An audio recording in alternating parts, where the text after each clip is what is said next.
Well, I've tried to look this up as well, and I've only been able to find 7 times when people have been actually prosecuted and fined, twice after the 1960 census and 5 times after the 1970 census. And each time was either a $50 or $100 fine, and that's it. And all of those times, the people were outspoken census protesters, let's say. So, you know, if you just send it back and don't make a fuss, that's probably a good strategy for, you know, a census worker might come or something, but it's unlikely that you'll be prosecuted for it. Okay, Professor, here's my hypothetical. I'm in my living room and there's a knock on the door. An FBI agent shows up and a census taker. The FBI agent is there to arrest me, puts me in handcuffs. The census taker is there to ask me these 34 million questions. The census taker says, answer the questions. The FBI agent says you have a right to remain silent. So do I have more rights as a person being arrested than I do when the census taker comes into my house? Well, I think the point you're getting at is that the Fourth Amendment would protect you if you were suspected of being a criminal, but seemingly the Congress is asserting that if you aren't suspected of being a criminal, they can make you divulge this kind of information that would be a secret or would be entirely up to you to retain for yourself in case you weren't suspected of having done anything. Ilya, I can only imagine what it'll be like 10 years from now. We looked at the census from 10 years ago. It was peanuts compared to this one. Every year, the appetite of the government for our private information grows greater. What can we do about it? Well, you know, we can go on shows and watch shows like you're doing now, and write letters to the editor, complain to our congressman, and try to rein in this indeed growing government that tries to aggrandize itself at each point. And if you look at just the marketing of the census this year, it's kind of like a lottery. You can't win if you don't play. It's this idea that government has to grow and has to provide us more goodies, and the only reason it's there is to be a trough where we can eat more stuff. It really goes against the founding principles of this republic. Do you think that the government will keep this information, or strike the government?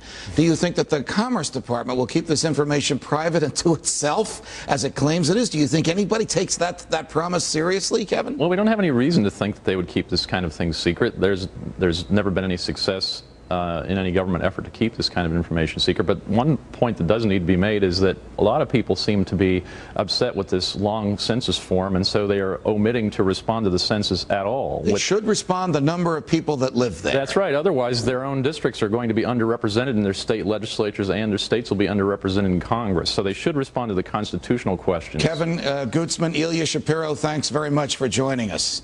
Want to know what Glenn Beck has to say about the census? Some of his fans just wrote in and asked him if he planned to fill out the forms sent to him by the government. It's part of the Ask Glenn Anything show that's going to air tomorrow at 5 p.m.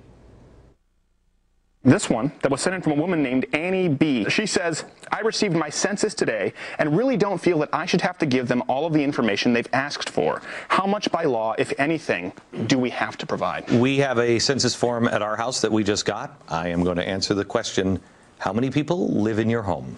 Period. They have added these questions, you know, and we've been answering all of these questions. Now that we're seeing how much they're gathering, no, I'm a stickler on the Constitution now.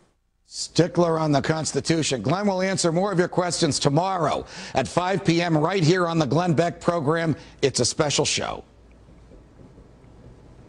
Cities facing financial collapse. Are unions speeding them to the poorhouse? Could that be? We'll be right back.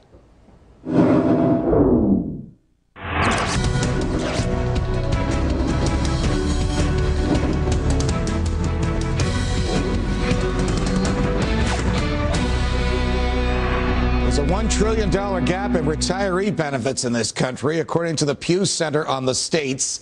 And since state and local governments will be footing the bill for the shortfall, it works out to more than $8,800 for every American household. Now cities like Memphis, Toledo, and even Los Angeles are trying to pinch pennies by leaning on unions to pay toward their own benefits. Have unions priced themselves out of a job? Let's ask Mark Mix, president of the National Right to Work Committee, and Charles Payne, CEO of Wall Street Strategies, and my colleague, a contributor on the Fox Business Network. Charles, to you first. What's the problem? What's happening? What have governments just recognized about unions and their benefits and their pensions? They've made promises they can't keep, and if they keep them, all heck is going to break loose, because essentially what we're talking about, Judge, 90% of these, you have all these people who work for the government. They have defined pensions. Right. They're going to be retiring 57, 60.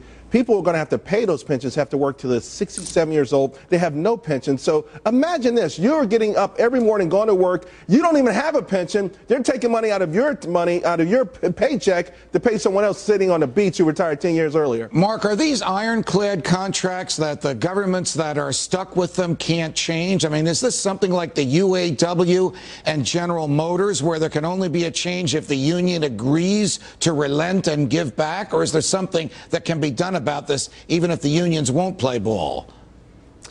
Well, Judge, I think we're going to find out.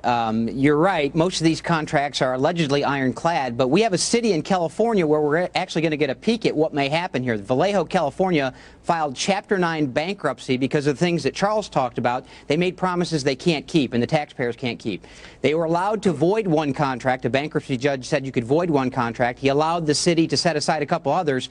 But the issue about the pension is still relevant, and we're going to see, and I think a lot of municipalities and cities and counties and states, for that matter, are watching this case to see what's going to happen because they've made promises they can't keep. We were talking during the break about Los Angeles. The mayor of Los Angeles is a good and longtime friend and loyal supporter of the president. Even he is leaning on the unions. What's he trying to do? How bad are his problems? He's trying to get the unions to make some sort of concessions. You know, California obviously is at the tip. You know, they've got a huge unfunded portion of their pension.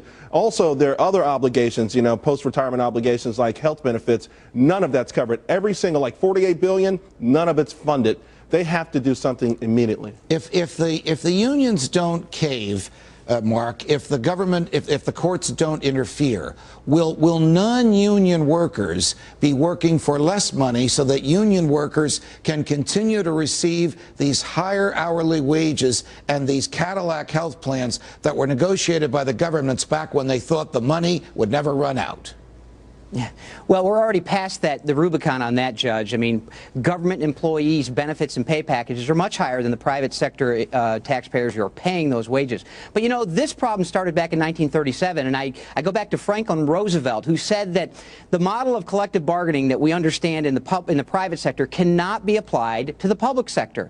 And in 1975, we helped put out a book called The Municipal Doomsday Machine. We were about 40 years too early, but here we are, where these bargaining agreements are coming to a head in a difficult financial time, and it's exposing the difficulty that states and municipalities are going to have to fund these contracts. All right, put the gap chart up on the screen that shows the gap, the difference between the private sector and the public sector. Isn't that crazy, Charles? That the government sector would be, the benefits would be so fantastically greater than in the private sector? It's absolutely amazing. I mean, if you're like in clergy, you make almost twice as much if you work for the government than the private sector. 8 out of 10, you know, job sectors, the government workers make more. So, you know, before, when we grew up, you know, sort of like, okay, you work for the government, you'll make less coming up, but you'll get, you know, you get the retirement on the back end. Now you get it both ways.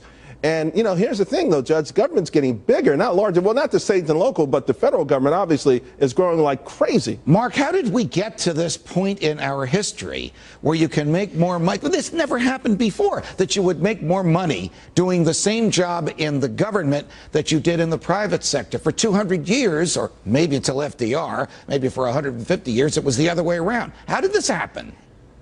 Well, I believe that the reason why it happened is a dramatic expansion in union power. Judge, when you have a monopoly, which is government by definition, and you apply a monopoly model to it, which is the bargaining system that's being used in the government sector, you have real trouble. And this was baked in the cake going back to 1955 in Wisconsin, 1962 when President Roosevelt signed an executive order allowing union bargaining for federal employees. And we've seen this great increase in the number of states that have these bargaining procedures where union officials elect politicians that sit on the other side of the table doing negotiations.